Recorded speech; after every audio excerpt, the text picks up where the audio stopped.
Anna, thank you. Philip Bump is a reporter with the Washington Post. All right, Philip, lots to talk about. Let's start with this Trump-Romney meeting happening on Saturday. We know that Donald Trump and Mitt Romney have not been fans of each other, to say the least. I think that's something that everyone can agree on. Romney even gave a major speech against Donald Trump in March. Let's play a little of that. Let me put it very plainly. If we Republicans choose Donald Trump as our nominee, the prospects for a safe and prosperous future are greatly diminished. Now, Donald Trump tells us that he is very, very smart. I'm afraid that when it comes to foreign policy, he is very, very not smart. He's playing the members of the American public for suckers. He gets a free ride to the White House, and all we get is a lousy hat. All right, so going from that, realistically, Philip, what kind of role could Mitt Romney possibly have in a Trump administration? Everyone's been wrong about Trump a million times, but I find it very hard to believe that Donald Trump, who, you just saw in the segment before, he values loyalty. He values people who've been with him from the get-go. That is not Mitt Romney. Mitt Romney was, one of the key figures, one of the key people from the Republican establishment who came out and said, you can't vote for this guy. America ignored Mitt Romney at that point. I think there are a lot of folks who'd be thrilled to see Mitt Romney in the White House, particularly from the Republican establishment. The odds of it happening, I'd say, are pretty slim. It's been so interesting to watch, though. We've seen a number of Trump's former foes at Trump Tower this week, including Ted Cruz, Nikki Haley. She criticized Donald Trump when she gave the GOP rebuttal to the State of the Union this year. I'm wondering, from an optics standpoint, what do you make of these visits here, these Republicans coming in and out of Trump Tower? Yeah, I'm curious who is doing the initiation, right? It seems as though it makes sense for the Republican president-elect to build these bridges again that were sort of devastated over the course of the primary system. And I'm sure that Donald Trump very much enjoys having all of these people sort of supplicating themselves to him at Trump Tower. I'm sure there's a thrill that's involved there. Donald Trump's main problem, though, is he has a lot of positions he needs to fill. There's a lot of work that needs to be done by his administration. There's a lot of folks who are in the Republican establishment who didn't want to see him win.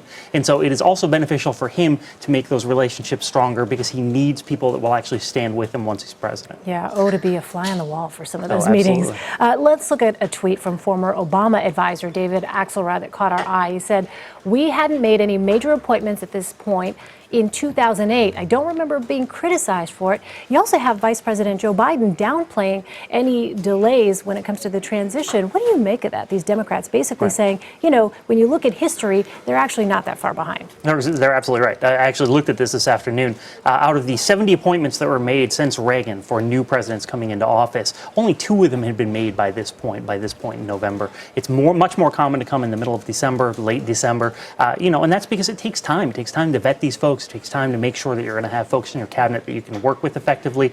And so, yes, I think we're spending a lot of time and attention paying attention to Donald Trump right now, in part because no one expected him to be president, but also in part because the stories we're hearing about the process suggest that it's kind of a mixed bag. That's not the sort of story we've heard in the past about new presidents. Yeah, is it the Dems also maybe offering a little bit of an olive branch in some way, shape, or form when they try and Potentially. downplay? But it's also just true. David Axelrod, he's absolutely correct. Obama hadn't made any appointments yet. Right.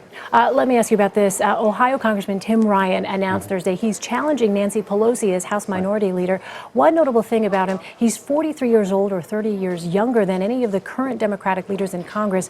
What role, if any, do you think that age gap might play in the party's future here? Because, of course, during the primaries, you and I talked a lot about Bernie Sanders exciting millennials, exciting young people. The future of the party is something that we heard Senator Sanders talk about a lot. So what do you make of that? I think that the age thing is interesting, but I think the far more interesting thing here is that Nancy Pelosi is a San Francisco liberal Democrat, and Ryan is a guy from the Mahoning Valley and up in Northeast Ohio, where I went to high school. He is a Rust Belt blue-collar guy who is the sort of guy that Hillary Clinton wishes she spent a lot more time talking to over the course of the campaign. So it really pits right at this moment, and obviously Ryan is very well aware of this, it pits the two sides of the Democratic Party against each other, the sort of traditional San Francisco Pelosi side versus the whatever happened to us Rust Belt Democrat side. And it's going to be an interesting fight to watch from that perspective, if nothing else. All right, Philip Bump, you're from the Rust Belt. I didn't know that. Well, I'm from Rochester, New York, but I went to high school in Ohio. Oh, you went to high school in Ohio. Got it. All right.